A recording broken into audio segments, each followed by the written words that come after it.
new self-advocacy, activism and psychiatry, what we think has like a scientific turn. And so we will talk about the neurodiversity studies and the MAD studies that actually Kathleen just introduced, so that's great. As to activist movements in psychiatry, their aims is to develop critical approach on psychiatry, and we think that they have like epistemic influence and political influence.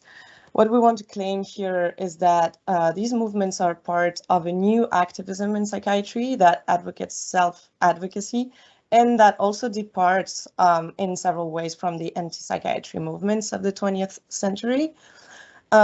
This new activism has taken a scientific turn and we think is compatible with current philosophical scientific frameworks. We are in a context of North America and the UK, so it would have to be investigated in other places. We're not exhaustive here. The brief outline, we will do a too brief history of activism in psychiatry to show that there's a thread of a polarized world between activism and psychiatry. We'll then talk about these contemporary activisms that are neurodiversity movement and MAD studies, and about the scientific turn that we think it has, which is the self-advocacy in psychiatry. So we can see the activism and psychiatry as like opposed in the 19th and 20th centuries for several reasons. So in the 19th century, the asylums were created. They were supposed to provide alternative to prisons for people who were considered mentally ill, but they fastly became institutions to control and restrain people. There's a big literature on that. We're very short here. And then in the 20th century, the psychiatry was on one side operationalized in a way that were the premise to classification that were then found in the DSMs. So with this idea of symptomatology, and in another way, it was theorized through psychoanalysis, where psychoanalysts were trying to find what was causing the manifestation of mental disorders as like unconscious processes, and they were not really interested in classification. And activism also has a long history, but we can mention the creation of the alleged Lunatics Friends Society in 1845, and of the National Association for the Protection of the Insane and the Prevention of Insanity in 1880, and the National Committee for Mental Hygiene in 1909. We think that, well, so these movements were generally both opposed to institutions and what was happening there, but also not necessarily interested in the classificatory situation happening. And in the 20th century, the gay activist movement was made there to remove homosexuality from the DSM, explaining that there were values inherent to the creation of this category as a mental disorder, and that was and can be said to be part of a broader movement and of anti-psychiatry that was also followed by intellectuals such as Foucault, Sass, Cooper, where the idea was to denounce the values that were found in psychiatry and psychiatry diagnosis. So we think that the historical activism has positive impacts, notably the growth of activist movements with many forms of contestations, and the revisions of some psychiatric categories. The removal of homosexuality is one example. It also allowed to reveal the fact that there are values and there are biases in psychiatry. But we also see some negative consequences for what we called contemporary activism, because it tends to create a wrong dichotomy between activism and science, and can hide the epistemic contribution of movements such as neurodiversity and math studies. There is this amalgam between taking some categories out of classifications and a fight for recognition and a fight for integration in society. And it can also create a wrong idea about values. So anti-psychiatry was rejecting values and consider them as biases, but contemporary activism is recognizing them, and that's our important point. So briefly about the neurodiversity movement. So the term neurodiversity was coined by Judy Singer to designate the important diversity of ways of thinking, cognizing, behaving. And it was recently used to describe a movement of integration and inclusion of autistic people. It was also adapted to other psychiatric categories considered neurodivergences, such as ADHD, dyslexia, dyspraxia, Tourette syndrome, etc. And neurodiversity prones the recognition of these differences instead of the idea that they should be cured. And when interventions are advocated, neurodiversity prone alternative ways of intervening than the one existing, or than the one that are made in order to diminish or cure the category. It considers suffering as at least partly a result of the environment. It promotes social justice through the inclusion of those with lived experience in the understanding of the categories, and a form of depathologization. So by insisting, for example, on enhanced abilities instead of what can be considered deficits in the traditional psychiatry, by also sometimes humoring neurotypicality. So there are several blogs or internet websites where you can find these ideas of a neurotypical syndrome that is actually just a parallel ways of talking, just reusing the vocabulary and the conceptualization of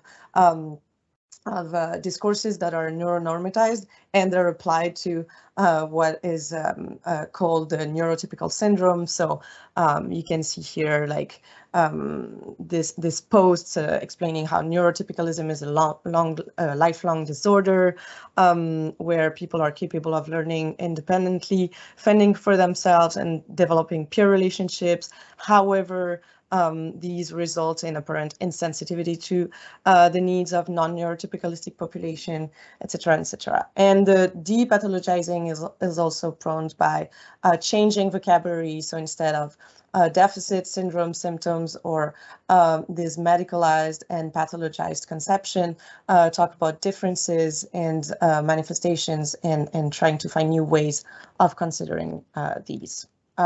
So now, Anne-Marie, yes, for the math studies. Mm-hmm. Yes, thank you. So a first movement that we think fit this new activism in psychiatry is neurodiversity. The other one is math studies. So it has been introduced by Caitlin very well before. So I'll just talk very briefly about that. So math studies is an academic discipline, and it has been influenced by many activist movements, of course, anti-psychiatry, but also more importantly, self-advocacy groups such as Mad Pride, survivor movements, etc. And so the main goal of math studies is to produce a counter discourse to the biomedical model of psychiatry, and also to advocate for a transformative reevaluation of math experiences, so to find a positive meaning in madness when possible. You can change. Yeah, so math studies is a very heterogeneous field of research, but it's still possible to identify some common thesis or common themes of research. So first, there's a critique of official diagnostic categories as they are presented in the DSM. There's also a will to name and identify psychiatric violence as such. like obvious form of violence, such as physical, psychological abuses, but also more symbolic form of violence, such as framework, language that are considered oppressive. There's an emphasis on the social, both as causes of psychological distress, but also the social impact of a diagnosis in terms of poverty, discrimination, conception of the self, etc. There's a resistance to the pathologization of diversity, and there's a value put on the epistemic contribution of mad people. So in a way, it's very similar to neurodiversity, but still they are advancing in parallel right now. And so all of this is aiming at social justice by and for mad people. Okay, so both neurodiversity and mad studies we think fit what we call this new activism in psychiatry. So both propose a critical approach to psychiatry, and both prone self-advocacy, but in this regard, it's not particularly new if we compare it to previous forms of activism in psychiatry. But what we think is maybe something different from before is that it's scientifically grounded. And so both in mad studies and in neurodiversity, we can find new theoretical and methodological tools that are proposed for to improve the sciences of mental health. And also it can bring social progress in psychiatry, but the point that we want to emphasize here is that it's also, it can contribute to a better understanding of mental health. So just to give you one example of what we mean by this scientific turn, in mad studies, there's this empirical correlate, if we can call it like that, which is called service user or survivor-led research. So it's research done by people who have received a diagnostic or who self-identify as survivor, mad, or service user. And within this field of research, there has been a big interest or increased interest in peer support as an alternative intervention or alternative resources to medication and hospitalization in psychiatry. Very briefly, peer support is the idea that people with similar lived experiences will be able to support each other well and maybe better than a traditional form of intervention.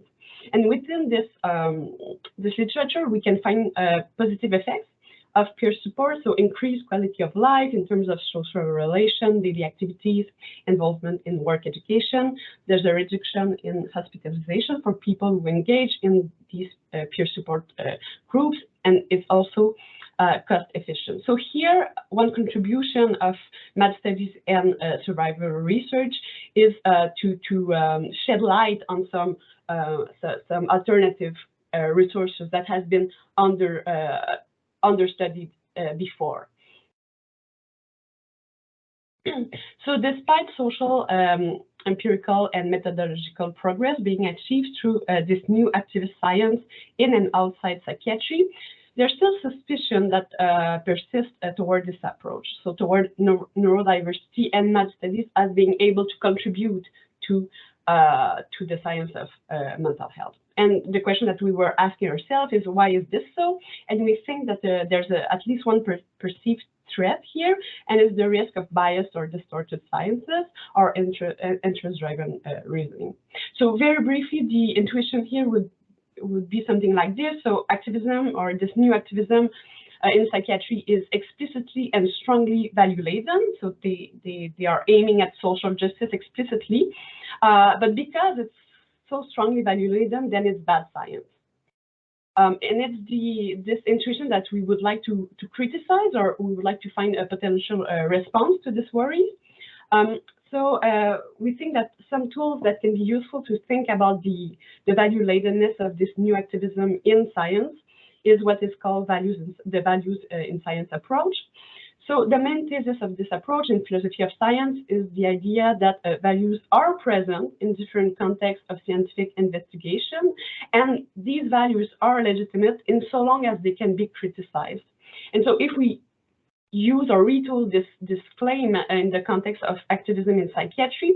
The fact that self-advocacy activism is explicitly value-laden will not disqualify this approach to science or scientific production. So very briefly, there would be no in principle opposition between activism and sciences if this values in science approach is right. And there have been many different arguments or approaches that have supported this claim: feminist science, feminist standpoint theory, feminist empiricism, etc. But here, and because of time constraint, we'll just focus on one argument, which is citizen and feminist science. So again, very, very briefly, of course, it's more rich and complex than what I'm going to say, but within this approach, it has been argued that activist science, be it feminist or social-based citizen science, can actually reveal biases better than traditional form of science. So they can reveal biases that were already present in science instead of biasing research. And so many examples in the literature have shown that if you adopt activist framework, feminist or citizen-based, then you can identify biases such as profit-driven interests, sexist assumptions, etc. And also the fact that activist science is usually very explicit about which values influence their scientific work makes it much more easy for external critiques to identify when these values would impede just for research. Okay, so I'm concluding. So in conclusion, we wanted to say that there was a past opposition between activism and science and psychiatry, and that the new activism that we see with neurodiversity and mad studies goes beyond this opposition. There is a possibility of reconciliation with the values in science. Values are compatible with scientific psychiatry or with scientific alternative to psychiatry. So that's what we wanted to say here. And that opens several types of questions for future discussions. Notably, how do we decide which values or which forms of activism are acceptable and which are not? And especially if they conflict, how do we choose and in the name of which theory? Also, another question is the fact that math studies and neurodiversity studies have points of convergence, but also divergences, as Kathleen, I think, mentioned. So how do we manage these differences within activist movements? Thank you.